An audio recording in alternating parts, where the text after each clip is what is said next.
Hey, what's up, guys? It's Online Money 24/7, and today we're going to be talking about how to get decent returns on the Robinhood app. So today I'm actually going to be going through my entire stock portfolio, how I've been making these moves in the stock market, showing you guys what I've been up to.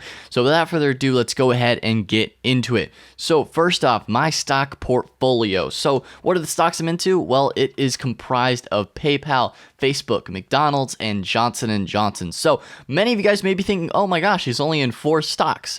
The reason why I'm only in 4 stocks is because they are in 4 completely different sectors, and they still have quite a bit of diversity within all of those. Because they're in different sectors, each single different one represents a different part of the stock market. So say, for example, tech is doing really good and Facebook's up a lot, or financials are doing really good, and so PayPal's up a lot, then maybe McDonald's and Johnson & Johnson, which are healthcare and the food services, might not be doing so well. So giving yourself that balance there.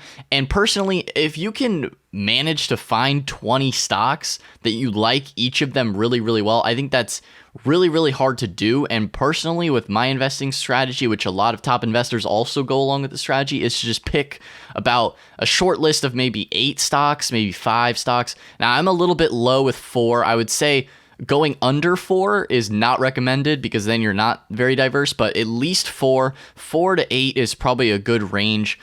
Maybe 4 to 5 or so is also good. I would like to definitely move into a new position with 5 shares sometime soon, but even with 4 different stock holdings, you're at least diversified and you believe in each of them a lot. Because if you have a number 1 with PayPal, but then you're like investing in Roku or something like that, and you're just like, oh, I just want to diversify, how can you really feel like you have the full confidence in your number 1 stock as the same as your number 20 stock? So that's why I only have 4 stocks in my portfolio, but it's managed to do me pretty solid over the past few months in my portfolio. And as I said before, these are the 4 different sectors represented here: financial with PayPal, Facebook with technology, McDonald's with services or food services, and then Johnson & Johnson with healthcare.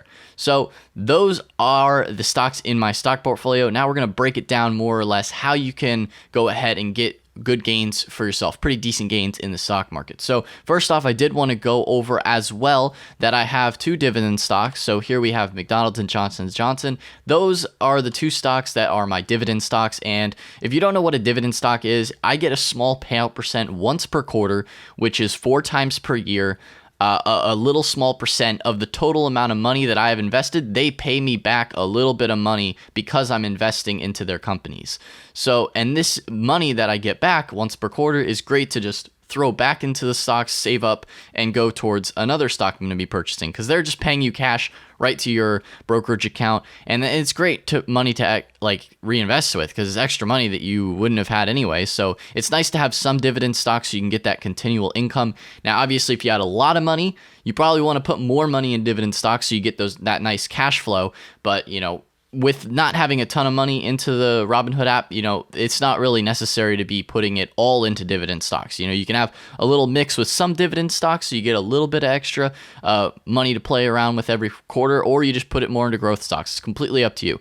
Now, going into another topic that a lot of people cover, going over specifically within Robinhood, is swing trading or day trading. Now, personally, I don't do any type of day trading. I don't really recommend that because I've done it a little and I end up screwing myself every single time, because timing the market is really hard and definitely not something recommended. You want to be in this for the long haul. Now, something I could recommend is, like I said, swing trading, which is a little bit different in where you hold a stock for a longer period of time. And I actually did this. So let me go ahead and show you an example that I did personally with Square. So Square is a stock that I actually did a little bit of swing trading with.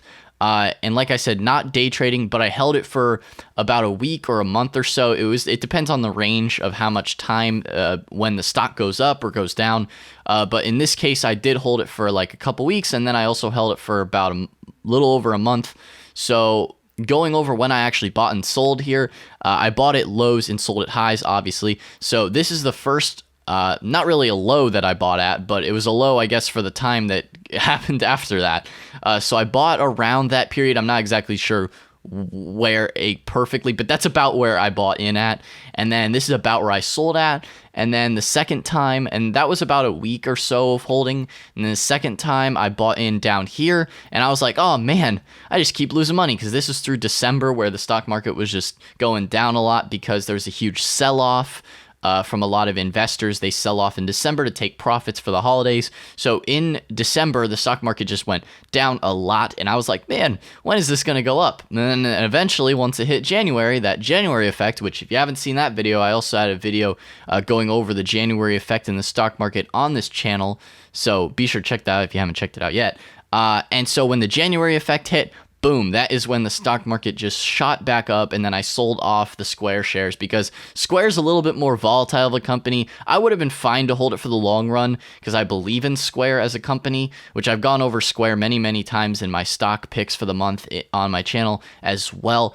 But the volatility was a little bit too much for me, so I wanted to get out of there. But each time with these different swing trades, I made around $100 or a little bit over $100 just from holding a stock. Like, it wasn't even that hard to do. You just buy, sell. Like, does not take that much time, and I made a little bit of profits. And it could be a lot more if you had more money to play with in here, or it could be a little less if you weren't putting as much money in. I think I was swinging about, I think it was around $2,000. Not exactly sure the exact amount, but you know, depending on how much you're swinging, you could pull in more profits. It's all percent based, as you guys know, in the stock market. So that is swing trading, what I would recommend within swing trading. Definitely don't do any day trading because it's a bit more risky, but if you buy and hold during certain periods of time and then sell at a spike, that could work really well for you. Now, going into the overall market, how I've managed to make these profits. This is my profits over the past 3 months in the stock market with the amount of money I have in the Robinhood account.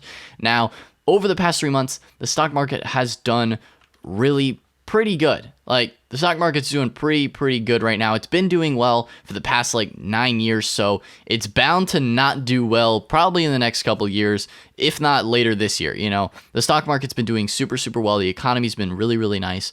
So this type of period probably won't last forever, but it is still really nice to take advantage of it while it is existing. And so here, also representing part of the chart, was the December low and January rise. So as you can see in the middle of the stock market chart that I have showing you here in my portfolio, it went down quite a bit in that period of time in December, but then it shot right back up in January. And, you know, if you were to draw a line across, it would be quite up. Like, overall, the stock market in my portfolio is up quite a good percent, about 10% or so within the past few months. Now, the thing is don't always expect great returns getting into the stock market. There's a lot of different risks involved, obviously. Now, if you're buying safe stocks, buying and holding for the long term, even during the lows, like right there, if I had bought at the peak, if you can look at the 1 month mark and straight up from there, that little peak before it started to dip down, if I had bought there and then sold at the bottom of the dip, yeah, I would have lost money. But instead of doing that, doing stupid decisions and being irrational and losing money, because it's what a lot of people do in the stock market. They're like, oh God, I lost all my money, sell out, and they panic sell. Hold for the long term, even through economic downturns, and you're still going to get good returns. I mean, the stock market's gone up on average over the past like 30 years. It's gonna go up. You just have to hold for the long term and don't panic sell during low periods. That's the best advice I could give you guys for the stock market. So if you guys don't actually have a brokerage, I would recommend Robinhood. It has a free stock trading app. Obviously, you know, you're watching this video. This is a Robinhood type video going over the stock portfolio. It's free stock trading app. That's what I use. Definitely recommend it because, you know, even with those swing trades I was mentioning earlier, you wouldn't really be able to do that because you'd be paying a ton in commission fees on any other kind of brokerage. And that's what's great about Robinhood. There's no commissions on trades. So it's free 100% to get into it. And if you want to support the channel, I do have a link down in the description box below. You do get a free stock with that. So if you want to support the channel, you click that link in the description. And if you guys have not subscribed yet, what the heck are you doing? Hit that dang subscribe button, hit the notification bell as well so you get notified for future videos, uploads, and all that good stuff. Leave a like, leave a comment down below if you have any questions, comments, concerns. But anyway, guys, that's all for today's video. So I'll see you in the next one. Peace out.